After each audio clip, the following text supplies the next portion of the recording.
제목을 네 가지 근본적인 질문에 대한 복음의 대답. 제목이 기네요. 오늘 베드로의 설교인데 베드로의 설교가 네 파트로 좀 나눠져 있어요. 그 네 파트, 근본적인 네 가지 질문에 대한 복음 과연 어떻게 대답하는가를 함께 좀 생각해 보겠습니다. 먼저 이제 배경, 오늘 설교에 대한, 베드로의 설교에 대한 배경인데요. 1절부터 10절까지, 3장 1절부터 10절까지 이제 성전 미문에서 안진뱅이를 만나고 예수님 이름으로 치유가 돼요. 완전한 회복이 일어나죠. 뛰며 하나님을 찬양하는 모습을 봅니다. 군중들이 놀랐어요. 그리고 이제 어디로 모이냐면 솔로몬 행각에 모이게 됩니다. 솔로몬 행각이 어딘가? 어제 이제 살펴본 게 미문 여기 미문이에요. 미문. 성전에 들어가기 가장 첫 번째 문, 미문이죠. 이 미문 앞에가 솔로몬 행각이에요. 자, 이게 정문인데, 자, 뒤편에서 보는, 후면에서 보는 것이, 여기가 지금 솔로몬 행각인 것입니다. 여기 모여서, 솔로몬, 행각에 모여서 베드로의 설교를 듣는 거죠. 이 설교에는 네 가지 근본적인 질문이 담겨 있습니다.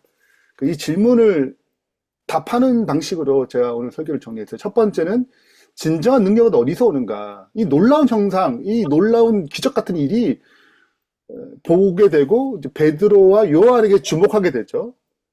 그러니까 이제 여기 있지 않다라고 얘기하는, 진정한 능력은 우리에게 있지 않다라고 얘기하고, 그리고 이제 굉장히 중요한 질문들 던집니다. 너희가 생명의 주를 죽였는데 그 죄의 문제임을 드러내죠. 세 번째는 이 죄의 문제를 어떻게 해결할 것인지에 대한 하나님의 대답입니다. 예수님 그리스도의 십자가의 보혈로 이루신 거죠. 우리는 과연 여기서 어떻게 반응할 것이고 그 결과는 무엇인가? 이 네 가지 근본적인 질문을 던지는 것이고 여기에 대한 답을 주는 것이 이제 베드로의 설교입니다. 첫 번째, 진정한 능력 어디서 오는가? 이제 사람들 오해했어요. 기적이 일어난 후에 이 사람의 개인의 경건이나 그 능력의 원인이 있다라고 생각했지만 또 우리의 본성이 또 그래요. 근데 베드로는 그걸 교정하죠. 우리에게 있지 않다. 우리에게 어떤 개인의 권능이나 경건으로 이 사람을 걷게 한 것처럼 왜 우리를 주목하느냐. 12절의 말씀이죠. 그 모든 걸 거부하고 아브라함과 이삭과 야곱의 하나님, 곧 우리 조상의 하나님, 그의 종 예수를 영화롭게 하셨느니라. 그 이름을 믿음으로, 그 이름에 너희가 보고 아는 이 사람을 성하게 하였나니 예수로 말미암아 난 믿음이 너희 모든 사람 앞에서 이같이 완전하게 낫겠다. 그러니까 우리가 아니고 베드로 요한이 아닌 예수님께 주목시킨 거죠. 능력의 근원이 거기 있다. 근데 이런 패턴은 실은 우리에게도 있어요. 우리도 굉장히 잘못된 시선을 갖고 있거든요. 그러니까 우리가 능력의 근원인 예수님보다 눈에 보이는 도구, 눈에 보이는 어떤 행위에 더 집중하는 유혹을 빠지는 것입니다. 우리의 노력, 믿음의 분량, 기도의 양, 이렇게 기도를 많이 하니까, 그러니까 그 삶에 뭐 얼마나 했느냐, 그 사람 어떤 믿음으로 열심히 살았느냐, 그 재능, 헌신, 그게 필요 없다는 게 아니에요. 근데 그 근원을 얘기할 때 접근 자체가 마치 여기에 근원이 있는 것도 우리 접근하는 경향성을 갖고 있다는 거야. 그게 참 부흥됐어. 열매 맺네. 그러면 그의 프로그램, 시스템, 필요 없다는 거 아니에요? 근데 그것이 마치 근원인 것처럼 여긴단 말이에요.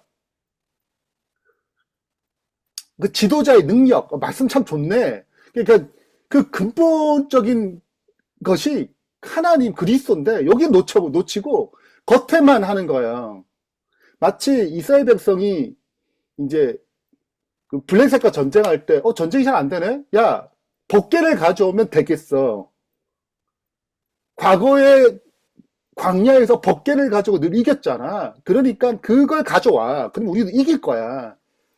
본질은 거기 있지 않은데 거기가 그것이 마치 본질인 것처럼 취할 때가 많아요. 저 사람의 영성은 어떻게 그렇게 성장했지? 이런 게 필요하죠. 근데 근원은 하나님, 그리스도잖아요. 그 교회가 어떻게 부흥하고 열매 맺었지? 필요해요, 이거 다. 근데 근원을 놓친다는 거예요. 그래서 다시 한번 근원적인 문제를 좀 살펴보는 것입니다. 예수 그리스도 근원이 있다. 근데 인간에게도 가장 근본적인 문제가 있죠. 우리가 구원받아서 똑같이 나타난 문제예요. 끊임없이 해결될 문제예요. 과거에 한번 처리했다고 해서 해결되는 게 아니죠.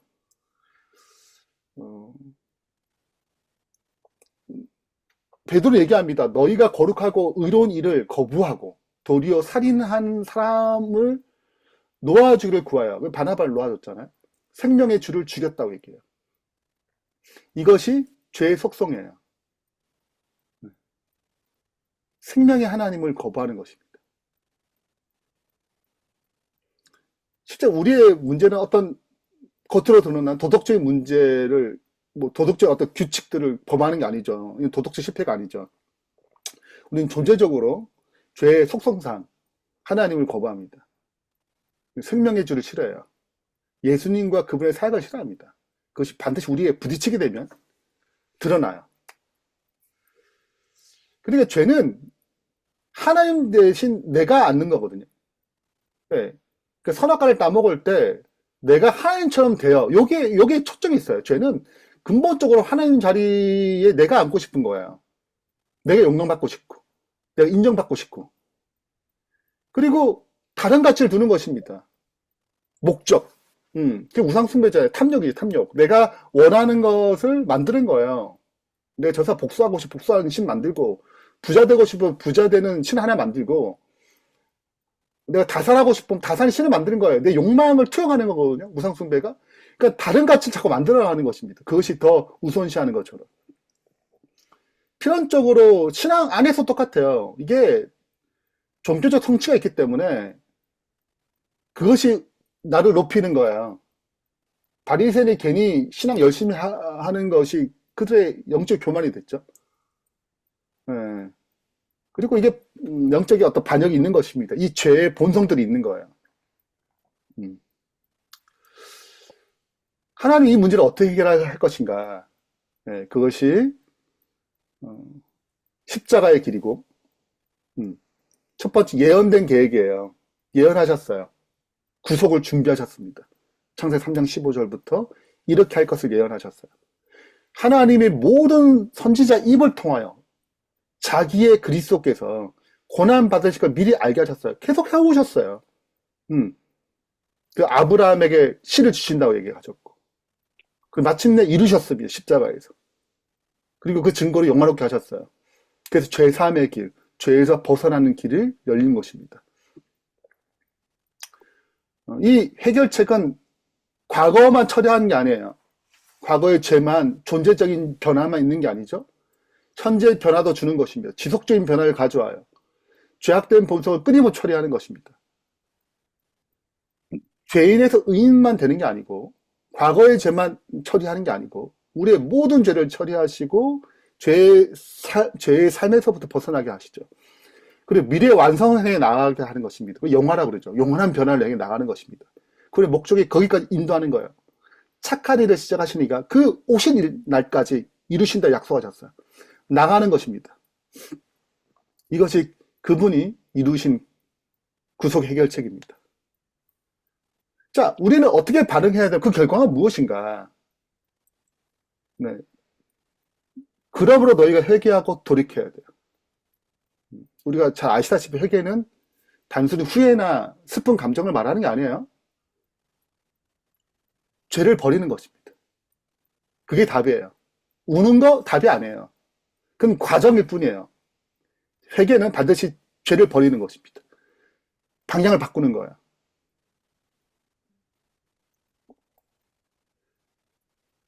그래서 이 악에 돌이켜서 하나님에 대한 가치, 하나님으로 향해 우리가 나아가는 것입니다. 이것은 단 한 번으로 한 게 아니고 지속적인 회개로 이루어지죠. 그래서 우리가 단번에 회개가 있어요. 단번에 회개는 모욕하는 거예요. 그래서 우리의 존재를 바꾸는 회개입니다.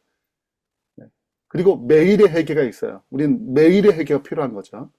그래서 첫 번째는 우리는 죄를 인식해야 되고, 우리는 죄에서 계속 돌이켜야 돼요. 끊임없이 유혹을 받기 때문에 그렇습니다. 그리고 그리스도로 나가야 돼요. 그분께 드려야 돼요. 이 주권을 드려야 되는 것입니다. 끊임없이. 나를 드리고 그리스도를 받는 거예요. 죄된 나를 드리고 그리스도를 받는 것입니다. 그래서 그리스도인은 날마다 내 안의 죄로부터 돌아가서 예수님께로 나아가는 지속적인 여정이에요. 이럴 때 우리는 세 가지 복을 얻게 됩니다. 본문에는 첫 번째는 죄사함의 확신을 얻어요. 죄 없이함을 받아요. 없이함을 받아요. 그리스도 안에 있는 자 정죄함이 없어요. 그것이 그분의 보혈, 죄로부터 자유함.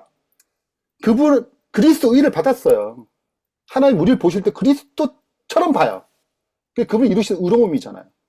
그 담대하는 거예요. 나를 바라보게 되면 여러분 담대함 절대 없습니다. 이게 끊임없이 가져야 될 확신이에요. 두 번째는 새롭게 하는 날이 온다고 그랬어요. 축복이죠. 이 새롭게 하는 날은 원어적으로 굉장히 함축적 의미가 있는데 딱 정리하면 네 가지예요. 성령이 그 새롭게 함이 오셔가지고 영혼의 심, 영적인 기쁨, 영적인 활력, 그분의 충만함을 경험할 수 있는 것. 이것이 복합적으로 담겨있는 단어가 이 새롭게 하는 날입니다. 새롭게 함이에요. 이게 온다는 거예요. 그리고 이어서 얘기합니다. 주께서 너희를 위해 예정하신 그리스도 곧 예수를 보내시니 그 재림의 날이죠. 그때까지 그분은 하늘에 계시는 거예요. 우리의 구속을 위해서.